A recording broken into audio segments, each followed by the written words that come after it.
The United Nations emblem uses a projection map which is centered on the North Pole.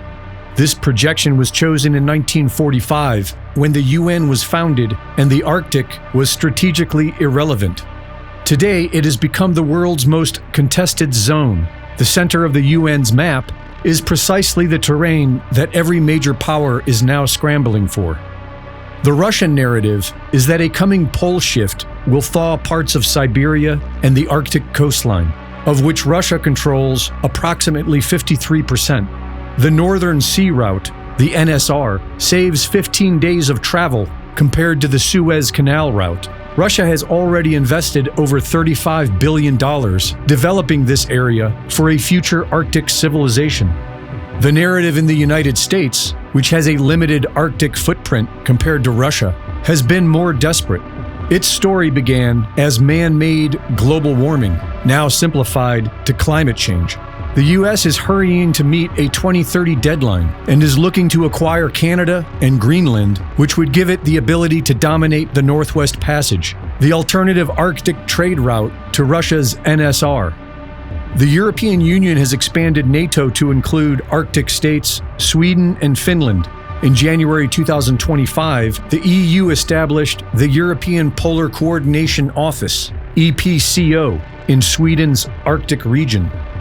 China's Arctic engagement can be found in their Polar Silk Road, an extension of the Belt and Road Initiative in polar waters. China has declared itself a near-Arctic state and has been investing in Russia's Arctic projects in exchange for access. In 2025, it has completed a record number of container voyages through Russia's NSR and designates the Arctic as a strategic new frontier.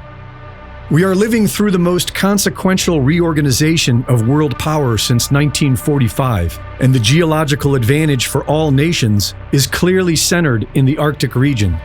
The new multipolar world order is forming, and with it, a new financial system is being built.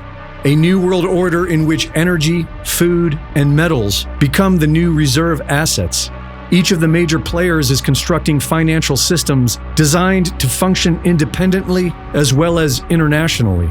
In the USA, there is Hedera's digital hash graph, which is governed by institutions including Google, IBM, Boeing, LG, and FedEx. Hedera is not a replacement for the dollar. It is a faster, more programmable upgrade of the US dollar system that works along with stablecoins, such as USDC. In China, there is CIPS, Cross-Border Interbank Payment System, which was launched in 2015 as a SWIFT alternative. But unlike SWIFT, which only handles messaging, CIPS handles actual clearing and settlement. There is also the digital yuan, which has already reached 2.25 billion wallets, more than China's entire population. And there is mBridge, China's most ambitious project, a multi-CBDC platform developed with Hong Kong, Thailand, and the UAE, allowing direct settlement between digital currencies. In Russia, there is the digital ruble and the Mir card payment system, which has issued nearly 500 million cards and processes 2/3 of all domestic transactions. SPFS, System for Transfer of Financial Messages, is Russia's SWIFT alternative and is now connected to 557 financial institutions in 20 countries. There are 4 emerging blocks in this multipolar world order. The American bloc, which is looking to include all of North America, Latin America, and Greenland. The Middle East is being fought for right now.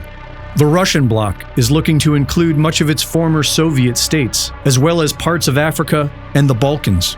The Chinese bloc is looking to include South and Southeast Asia, as well as parts of Africa. And the European bloc is looking to include the core EU and its surrounding periphery. What appears to be a series of unrelated events is more likely the controlled demolition of the unipolar world order and the birth pangs of the new multipolar world order. And through a pipeline of central banks and private think tank institutions, all roads lead to the Bank for International Settlements in Basel, Switzerland. Greg Reese reporting.